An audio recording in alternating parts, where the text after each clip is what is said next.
Thanks, everybody. All right. Did you like the movie? Did you like the movie? Come on! I like playing those games. You play them so well. All right, so the first thing I can ask is, where did this come from? In what dark recesses of your mind and imagination did Don Jon come from? Because this is brilliant. Thanks. Well, I kind of wanted to tell a story about how people sometimes treat each other more like things than like people, and how the media can contribute to that. And I suppose that comes from, a little bit my own personal experience, having grown up working as an actor. And, actors in our culture do get treated sort of like things more than people sometimes. But I don't think it's just actors. I think everybody goes through this. I imagine lots of you have experienced this, where you're talking to somebody and you can tell they're not listening to you. They've already decided what you are. They've put you in a box with a label on it. And where did they learn what label to put on you? Well, maybe from their family, or maybe from their friends, or maybe from that movie that they saw, or that TV that they grew up watching, etc. Or maybe from, some pornography that they watch all the time. And so I thought that a relationship between a young man who watches too much pornography and a young woman who watches too many romantic Hollywood movies would be sort of a funny way at telling a story about that. Now, coming into this film the last couple of years, you've had a chance, well, first of all, throughout your career, you've worked with some terrific filmmakers, some terrific storytellers. You've worked with one in particular, Christopher Nolan, on a couple of films that you worked on in Inception, which you were awesome in, by the way. Thanks. Of course, The Dark Knight Rises, which you were awesome in, by Thank the you. way. What type of influence did he have specifically, but also the other directors you've worked with in your career? How did they influence you, and how did that play itself out on the screen?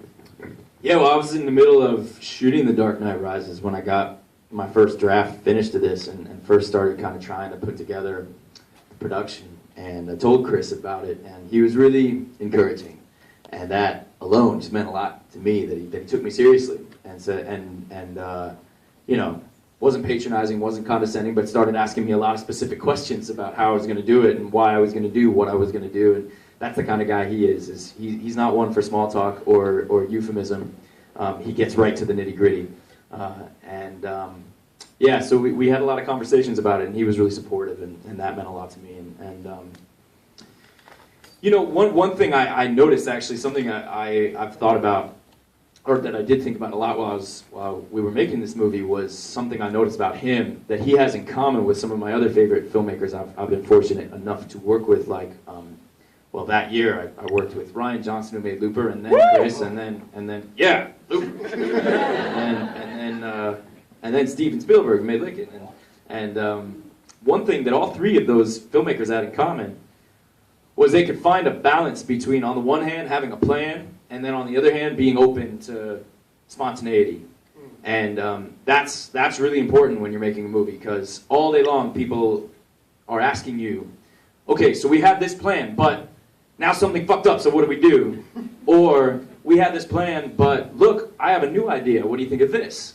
And you have to decide, because sometimes the new idea is better than the planned idea, but sometimes, you made that plan for a reason, you got to stick to it. And I would watch Chris and Ryan and Steven make those decisions all the time. And if you go too far in either direction, if you only stick to the plan, your movie will end up sort of stale, I think. But if you only listen to new ideas, then your movie might kind of lack a strong voice. And that balance, I think, is what keeps a movie feeling alive and organic and kind of honest. And so that's something that I noticed about those three guys. One of the things I loved about the movie is that there's so many moments a lot of us can relate to in our own lives. I think most of us who are men in this audience, we've had that special, emotional, are those tits real conversation with our fathers. I want to ask, how many of the moments in the film came from, I had to ask this, how many of the moments in the film actually came from personal experience, like real things that have happened to you in your life, and how much was just you just came up with it creatively? Yeah, most of it's just kind of invented, to be honest. It is. I mean, if anything, I'm probably closer to the Barbara Sugarman character than the John character. Grew up watching, Sleepless in Seattle. I was like, oh, one day I'll meet Meg Ryan. That's what happens. I don't know. But yeah, I think we all have these tendencies to stereotype each other and to stereotype, guys will stereotype girls, girls will stereotype guys, everyone will stereotype each other. It just happens. We all have that tendency. And I know I have that within me. I imagine you have it within you. We all have it in each other. These characters are the Jon character and the Barbara character that Scarlett plays are two very extreme examples of people who, are very intent on making themselves fit into those molds, and be the masculine man or be the feminine woman. But I think we all can identify to one degree or another. Now, a lot of films, not just comedies, whatever, they can stumble out of the gate if they don't have the right on-screen chemistry, the right actors playing the right roles. You and I were talking about this before we came out here, but you absolutely nailed the casting in this. From Julianne Moore, Glenn Headley, Scarlett Johansson, Tony Danza as your dad. I remember jumping up, oh yeah, Joseph Gordon-Levitt's directing new films. That's really cool. I can't wait to see Tony Danza's his dad. That just struck me as perfect. Talk about the chemistry you guys all shared together working on this film and how that all worked. Sure. Well, I wrote the part with Scarlett in mind the whole time. Your dad? Yeah, I wrote my dad for Scarlett, but then Scarlett was like, well, what about if I play this other character? Yeah, the whole time I was writing Barbara, I was thinking of how Scarlett would play it, because I've always thought she was a great actor, from Vicky Cristina Barcelona to Lost in Translation to Movie Lovers, nice, and how she hosted SNL, which not everyone does that very well, and she nailed it. Thanks, man. Wow, yeah, that came up. Yeah, I shouldn't say it that way. I just realized. All right, I'm gonna rephrase that next time. Thanks. Anyway, I've always thought she was a really great actor, and I also thought that she'd be perfect for this part because, Scarlett is a really smart person, a really talented artist, and yet, what do we mostly talk about? Her looks. Why is that?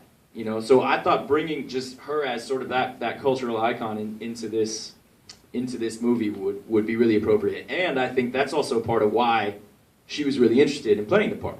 Because having experienced that, I think she was interested in sort of making fun of our culture that reduces women to their looks.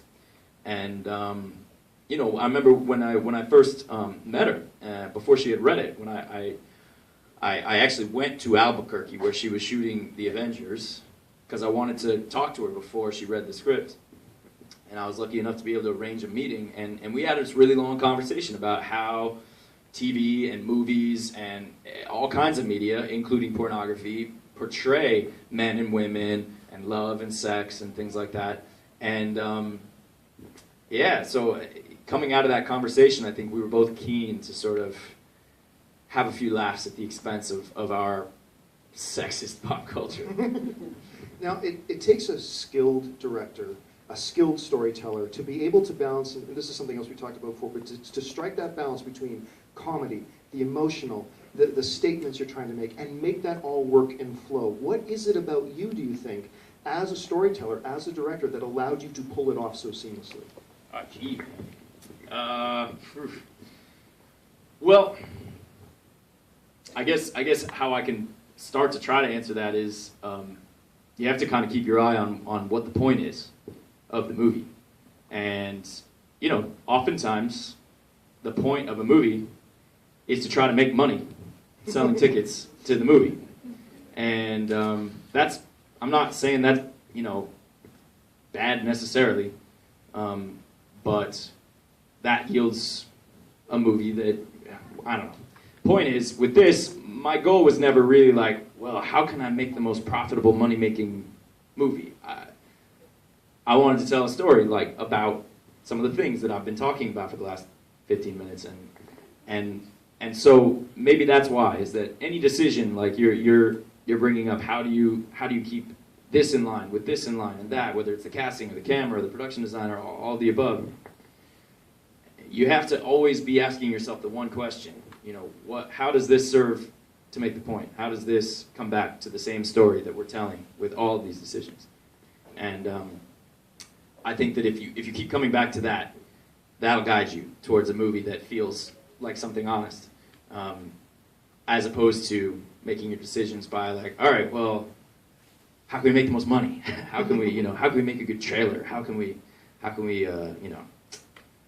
make a good commercial, etc. Well, listen, Joseph, I think most people here would agree with me in saying you did a fantastic job with Don Jon. Congratulations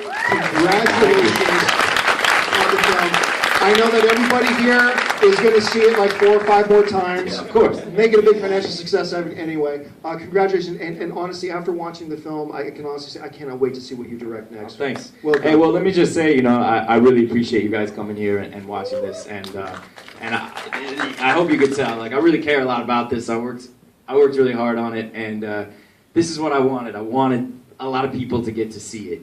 And so it means a lot to me to see all you guys here and watching it. And I just want to say thanks. So thanks.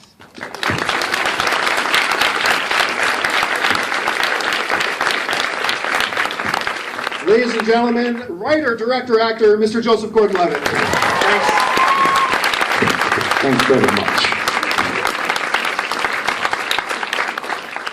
Now, as you guys leave here tonight, first of all, thank you so much for coming out to AMC tonight for this special screening of Don Jon. Now, don't forget, if you like the film, and I know most of you guys did like I did, make sure you hop on Twitter, hop on Facebook, use the hashtag Don Jon as you're talking about the film. Now, as you're leaving tonight, a couple of our staff are going to be out there. We've got special little commemorative one-sheet posters of the film to hand out to you guys, so make sure you grab them once you head out the door, before you leave the theater entirely.